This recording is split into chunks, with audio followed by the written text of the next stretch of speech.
Selamat siang teman-teman. Hari ini saya akan mempresentasikan tentang model dan teori interaksi untuk memenuhi tugas ujian tengah semester dalam mata kuliah Interaksi Manusia dan Komputer yang diampu oleh Bapak Muhammad Zainuddin, SSI, MKOM. Untuk tim saya ada Pisto Dinata dan saya sendiri Evans David Aswardi. Untuk pembahasan kali ini ada 4, yaitu model interaksi, aspek ergonomi dalam interaksi, gaya interaksi, kemudian yang terakhir konteks sosial dan organisasi dalam interaksi. Pertama, model interaksi. Apa sih model interaksi itu? Merupakan representasi konseptual tentang bagaimana manusia atau user itu sendiri berinteraksi dengan komputer atau sistem. Model ini membantu desainer memahami proses komunikasi antara pengguna dan sistem agar dapat merancang antarmuka yang efektif, efisien, dan lebih menyenangkan. Cara interaksi manusia dan komputer. Yang pertama itu ada batch processing, yang berarti dalam memberikan informasi dalam jumlah yang banyak sekaligus pada sistem, dan kemudian meninggalkan untuk diproses. Ciri-cirinya itu tidak membutuhkan interaksi saat prosesnya sedang berjalan, lebih efisien untuk tugas dengan volume yang besar, kemudian latency tinggi karena hasilnya tidak langsung keluar. Untuk contohnya adalah sebuah server yang membackup sebuah data secara otomatis, misalnya di malam hari dalam jumlah yang besar. Oke, yang berikutnya adalah real-time atau interactive processing, yang berarti menggunakan perangkat dengan interaktivitas tinggi. Pengguna akan terus secara konstan memberikan instruksi kepada sistem dan akan langsung menerima feedback secara real time.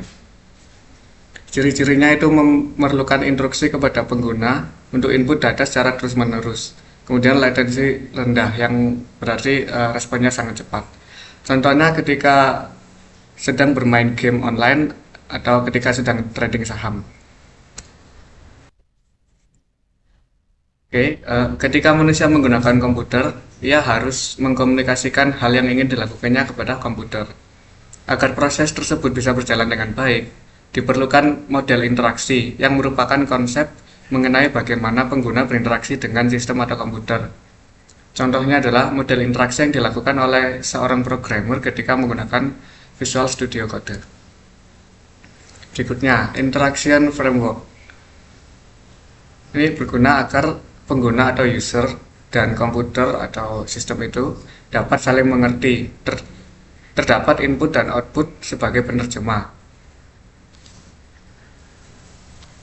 Jadi di sini ini yang nomor 1 user. Pertama itu user memberikan instruksi kepada sistemnya. Jadi dia memberikan input, lalu sistem di sini itu menerima input yang diberikan oleh user tadi. Lalu sistem memberikan feedback dan mengeluarkan output, dan outputnya itu diterima oleh user lagi. Berikutnya adalah model Norman Interaction Framework atau Execution Evaluation Cycle, yang merupakan salah satu model interaksi yang banyak digunakan dalam bidang HCI. Karena kemiripannya dengan pemahaman secara intuitif manusia akan interaksinya dengan komputer. Model ini berdasarkan pada proses problem solving, yaitu user memulai dengan tujuan, kemudian user melakukan suatu action. Yang ketiga, user menginterpretasi kondisi setelah action tersebut dilakukan, dan user mengevaluasi hasilnya. Tahapan-tahapan dalam Norman Execution Evaluation Cycle. Yang pertama adalah establishing the goal atau menetapkan tugas. Yang kedua, forming the intention atau membentuk niat atau keinginan. Yang ketiga, specifying the action sequence atau menentukan urutan tindakan. Keempat, executing the action atau melakukan aksi. Berikutnya kelima, perceiving the system state atau memahami status sistem. Keenam, interpreting the system state atau menafsirkan status sistem. Kemudian yang terakhir, evaluating the system state with respect to the goals and intention atau mengevaluasi keadaan sistem dengan menghubungkan antara tujuan dan keinginan. Berikut adalah contoh dari Norman Execution Evaluation Cycle. Contoh berikut saya ambil dari tindakan menghapus email. Yang pertama, menentukan tujuan, itu saya ingin membuang email yang tidak diperlukan. Yang kedua, rencananya saya ingin menghapus email yang ini. Yang ketiga, kita menentukan saya dapat mengetuk item atau saya dapat mengetuk kotak centang. Yang keempat, dilakukan, saya ingin mengetuk ikon hapus. Yang kelima, persepsi, saya melihat pemberitahuan. Yang keenam, pemberitahuan tersebut mengatakan bahwa email tersebut telah dipindahkan ke tempat sampah. Kemudian yang ketujuh, email telah dihapus. Berikutnya akan materi aspek ergonomi dalam interaksi akan dijelaskan oleh Mas Christo Denata. Baik, di sini saya akan melanjutkan materi yang kedua, yaitu aspek ergonomi dalam interaksi. Apa itu ergonomi? Ergonomi adalah ilmu yang menemukan dan mengumpulkan informasi tentang perilaku, kemampuan, keterbatasan, dan karakteristik manusia untuk merancang mesin, peralatan, sistem kerja, dan lingkungan yang produktif, aman, nyaman, dan efektif bagi manusia. Tujuan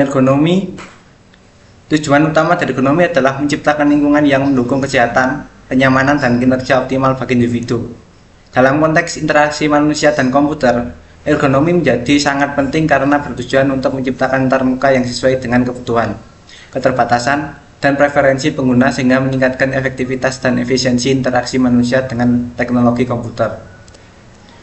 Aspek penting dalam ergonomi, yang pertama, stasiun kerja. Aspek-aspek yang mempengaruhi stasiun kerja yang pertama itu lingkungan kerja, berhubungan dengan kondisi tempat kerja dan manfaat. Dan yang kedua, durasi kerja, berhubungan dengan waktu. Ketiga, tipe pekerjaan, itu berhubungan dengan hasil pekerjaan. Dan yang keempat, tentang beban psikologi, berhubungan dengan emosi dan perasaan bekerja. Dan yang kedua, pencahayaan. Tujuan perancangan pencahayaan yang pertama itu menghindarkan pengguna dari cahaya terang, langsung atau pantulannya. Dan yang kedua, memperoleh keseimbangan antara kecerahan, brightness, layar tampil, dan kecerahan yang ada di depan pengguna. Dan yang ketiga, menghindari cahaya langsung atau cahaya pantulan yang langsung mengenai layar tampilan. Dan yang keempat, memberikan keyakinan bahwa ada pencahayaan yang cukup untuk pekerjaan yang tidak menggunakan layar tampilan. Aspek yang ketiga, kualitas udara dan suhu. Itu menggunakan pengontrol suhu udara yang ditempatkan pada ruang khusus yang memerlukannya. Perubahan suhu udara yang terjadi perlu diperhatikan karena dapat mempengaruhi kinerja seseorang, mengurangi konsentrasi, maupun munculnya rasa kantuk akibat suhu udara yang panas. Aspek keempat, gangguan suara. Lingkungan suara yang mempunyai pengaruh yang sangat penting pada konsentrasi, tingkat stres, dan aspek lain dari kinerja seseorang. Dan yang kedua, suara yang tetap dan tidak berlebihan dapat membuat suasana yang nyaman, tetapi suara yang berlebihan atau gangguan suara dapat membuat perasaan menjadi tidak enak atau stres. Dan aspek kelima, kesehatan dan keamanan kerja. Aspek kesehatan dan kerja sangat mempengaruhi kinerja seseorang. Untuk itu, faktor ini perlu mendapatkan perhatian khusus dari user. Keamanan menjadi faktor penting dalam interaksi manusia dan komputer, terutama dalam konteks penggunaan aplikasi dan sistem yang melibatkan pertukaran informasi sensitif.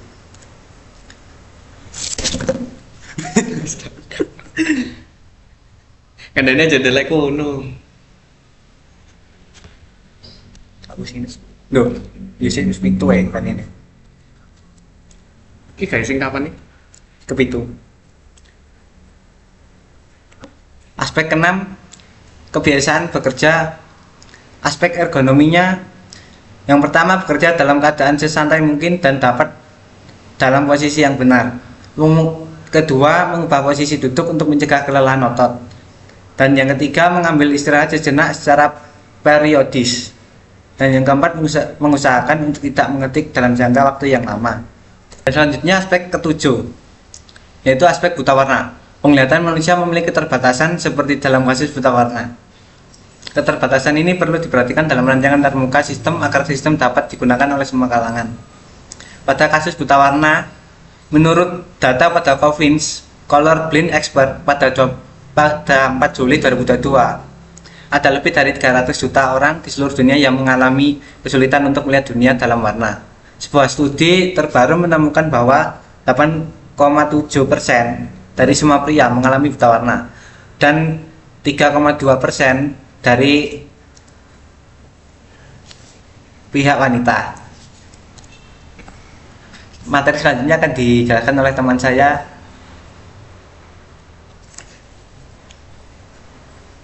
Oke. Berikutnya adalah gaya interaksi. Gaya interaksi adalah dialog antara komputer dengan penggunanya.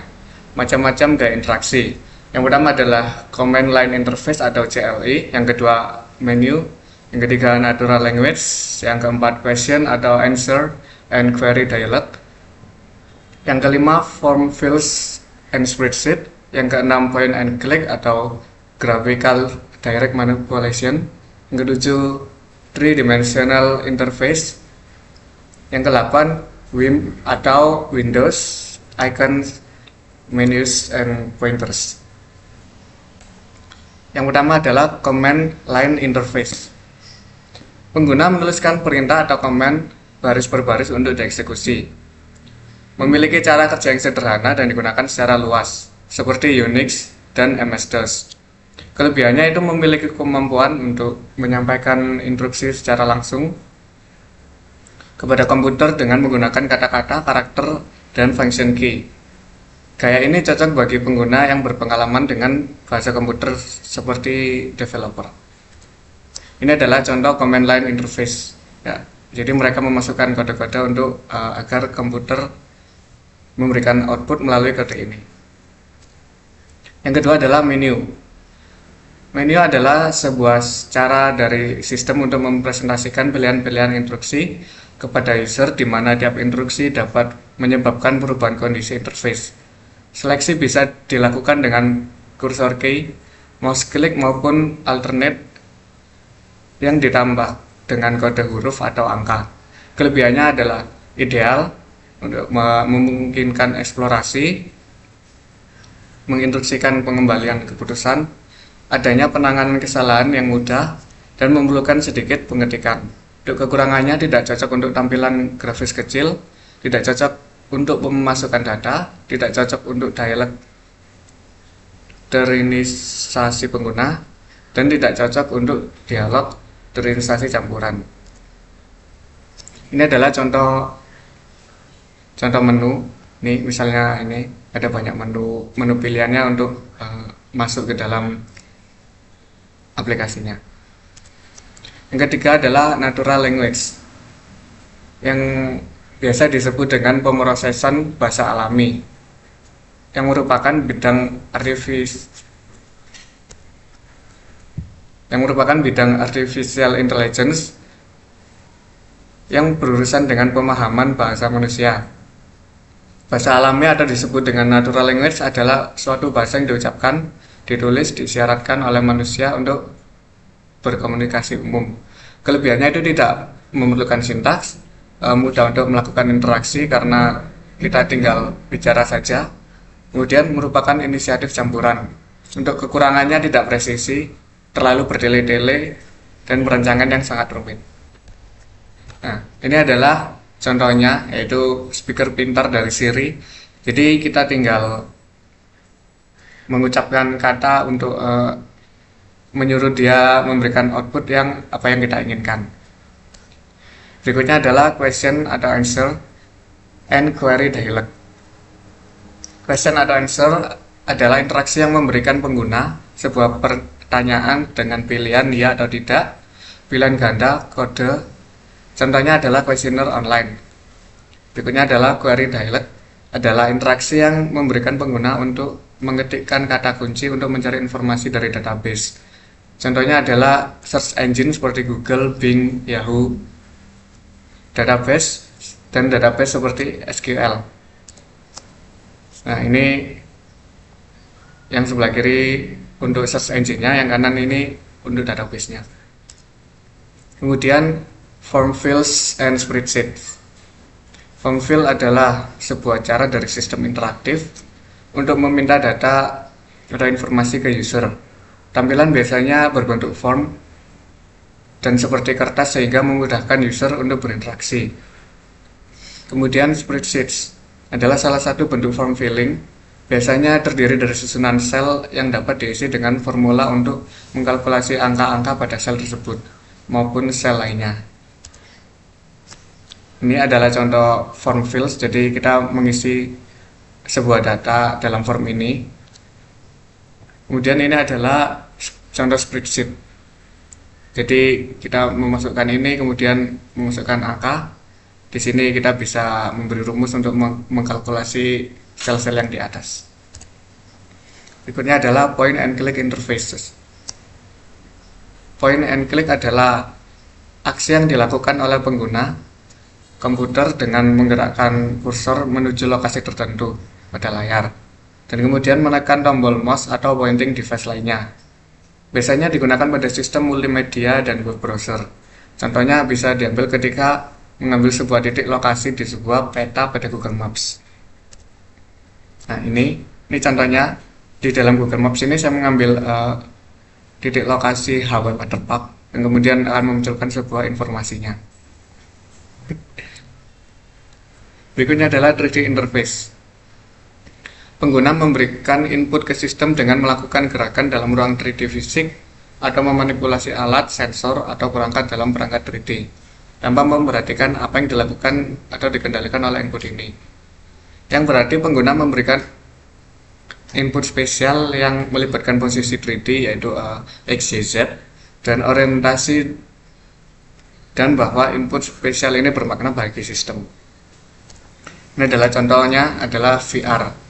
Jadi kita tinggal menggerakkan sebuah kontrol dengan tangan kita, dan sistem dari VR-nya itu akan memberikan output. Yang terakhir adalah WIMP interface, yang merupakan gaya antarmuka standar pada komputer. WIMP adalah kepanjangan dari Windows, Icons, Menus, dan Pointers. Yang pertama, Windows adalah suatu area persegi pada layar tempat aplikasi berjalan. Window dapat terdiri dari tulisan, objek grafis, dan dapat dipindahkan, digerakkan, maupun dibesar-kecilkan. Dapat menampilkan banyak Windows dalam satu layar, seperti ini contohnya. Ada beberapa Windows. Berikutnya adalah icons. Icon adalah gambar atau simbol yang mempresentasikan suatu aplikasi, fungsi, atau perangkat. Contohnya ini File Explorer dan Recycle Bin. Berikutnya adalah menus. Menu adalah pilihan yang disediakan di layar. Pemilihan menu dilakukan dengan menggunakan pointer seperti yang sudah saya jelaskan tadi. Yang berikutnya adalah pointers. Pointer adalah sarana untuk menunjuk dan memilih objek. Pointer ditunjukkan dengan kursor pada layar. Kursor dapat memiliki berbagai bentuk yang berbeda bergantung pada fungsinya juga. Nih, ada banyak macam bentuk pointersnya, dan ini semua akan berubah tergantung fungsinya. Misalnya jika memuat sebuah file, maka akan berubah seperti jam pasir ini. Kemudian adalah widgets. Widget adalah elemen GUI atau Graphical User Interface yang menjembatani interaksi user dengan aplikasi atau OS dari suatu komputer. Widget juga sering disebut dengan mini program atau standalone application. Nah, ini contohnya, misalkan ini adalah sebuah jam. Kalau kita klik jamnya ini, kita akan masuk pada aplikasi waktu tersebut. Berikutnya adalah konteks sosial dan organisasi dalam interaksi, dijelaskan oleh teman saya.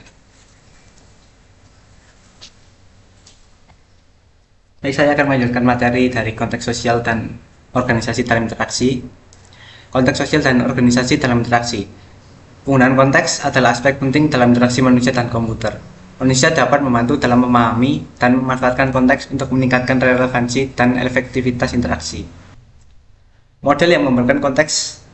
Cara manusia berinteraksi dengan komputer dan proses pengembangan sebuah interaksi sebagai berikut. Di sini terdapat U1, U2, U3, di mana U tersebut merupakan user atau konteks tempat user berada. Dan di sini ada U1 yaitu organisasi sosial dan lingkungan kerja, meliputi aspek sosial dan organisasi, kultur kerja, alur kerja, hierarki organisasi, aktivitas global organisasi, dan kebutuhan organisasi. Dan untuk keduanya ini application area, pengguna yang menggunakan aplikasi komputer untuk memenuhi kebutuhan tertentu penanganan error. Di sini terdapat U3, yaitu proses adaptasi manusia dan komputer. Adaptasi sistem seperti kustomisasi sistem. Adaptasi pengguna itu seperti kenyamanan belajar, metode pelatihan. Dan yang ketiga, penentuan pengguna seperti manual pengguna, dokumentasi sistem, maintain sistem, dan penanganan error. Untuk human ini merupakan manusia. Untuk H1, pemrosesan informasi pada manusia. Bagaimana agar sistem mudah dipahami, dipelajari, dan digunakan. Dan kedua, ingatan, persepsi, perhatian, penyelesaian masalah, pembelajaran, dan perolehan kemahiran motivasi. Untuk H2-nya di sini itu merupakan penggunaan bahasa, cara komunikasi, dan interaksi manusia terhadap mesin. Itu penggunaan bahasa untuk menciptakan interaksi yang nyaman, penggunaan bahasa seperti sintaks, semantik, pragmatik, dan penggunaan bahasa khusus seperti simbol, interaksi dalam bentuk grafik, dan lain-lain. Di sini yang ketiga itu faktor ergonomi, yaitu yang pertama aspek kenyamanan dalam penggunaan sistem, dan yang kedua penyusunan tampilan layar, sensor, dan efek perspektif teknologi tampilan layar, dan yang keempat kognitif dan keterbatasan sensor manusia, dan yang kelima kelelahan dan kesehatan pengguna. Di sini untuk yang C itu sebagai merupakan komputer. Untuk C1 itu piranti masukan dan keluaran, konstruksi teknis peralatan input output yang menghubungkan manusia dan mesin atau komputer, karakteristik, kelebihan, dan kekurangan input output device. Untuk C2-nya ini berbagai teknik dialog. Itu seperti interaksi dapat dilihat sebagai dialog antara manusia dan komputer. Untuk C3 yaitu model atau gaya dialog.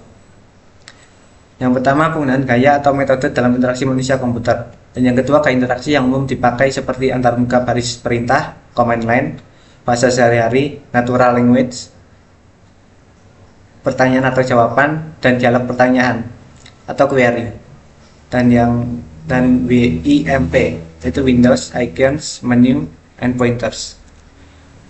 Dan untuk C4 di sini komputer grafik, yaitu konsep dasar pada tampilan grafis komputer, geometri 2 dan 3 dimensi, dan formasi linear, tampilan warna, teknik-teknik grafika komputer yang lain.